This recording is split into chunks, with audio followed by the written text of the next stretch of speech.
हैं, हम सभी हिंदू हैं, इसलिए गौ माता के महत्व को आप हम सब हृदय से जानते हैं, हमारे हृदयांग में है।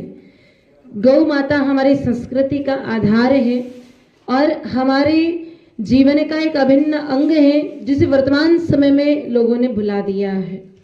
लेकिन हमारे पूर्वजों के साथ ऐसा नहीं था। आज से कुछ वर्ष पूर्व हमारे पूर्वज गौ माता को मां मान करके उनकी सेवा करते थे। खुद भूखे रह जाते तो रह जाते, लेकिन एक गाय माता को भूखा नहीं रहने देते थे। खुद प्यासे रहते तो रहते, लेकिन गैया को कभी प्यासा नहीं रहने देते। और खुद का शीश कट जाए तो कट जाए, लेकिन गौ माता को कभी कटने नहीं देते थे। ये हमारे पूर्वजों की स्थिति है।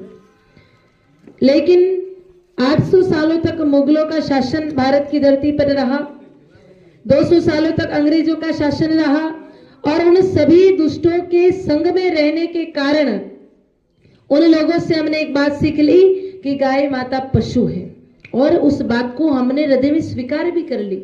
उससे पूर्व हमारे यहाँ पर गाय माता के लिए पशु शब्द का इस्तेमाल नहीं किया जाता था, क्योंकि हमारे धर्म ग्रंथों में लिखा है कि तिलम न धान्यम पशुवत न गावह, तिल धान में नहीं आता है और गौ माता पशु में नहीं आती है। ये बात हमारे पूर्वज स्वीकार करते थे। लेकिन संगति बिगड़ने के कारण हमारे यहाँ पर उन लोगों ने हम सभी सनातनियों के दिमाग में एक बात बिठा दी कि गाय तो पशु है, दूध देने वाला एकमात्र साधन है, और इस बात को हमने स्वीकार कर लिया। और आज दुर्भाग्य हमारे देश का कि गाय माता भले ही हम माँ कहते हैं, लेकिन उसकी स्थिति तो भैंसों से भी गई गुजरी है।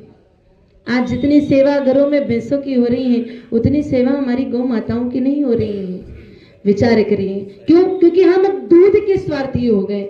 हमें ऐसा लगता है कि भैंस तो ज्यादा दूध देवे और गाय तो कम दूध देवे, जर्सी दूध ज्यादा देवे और गाय तो दूध कम देवे, और दूध के चक्कर में पड़ करके हमने गौ माताओं को तिरस्कृत करके सड़कों पर छोड़ दिया, जर्सियां भैंसे बकरियां घर में ला करके खड़ी कर दी।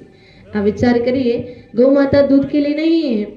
आयुर्वेद की पुस्तक यदि कोई पढ़ता हो या आप पढ़ें, तो जब आप उसमें दूध के बारे में दूध प्रकरण देखने जाएंगे, वहां आपको बकरी के दूध का वर्णन मिलेगा, ऊँटनी के दूध का वर्णन मिलेगा, भैंस के दूध का वर्णन मिलेगा, लेकिन गौ माता के दूध का वर्णन दूध प्रकरण में आयुर्वेद की पुस्तक में नहीं मिलता है।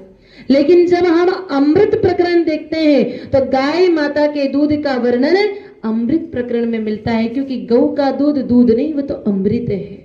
अमृत एक कलश भर करके मिले या फिर 2 बूंद मिल जावे तो भी उससे लाभ हो जाता है।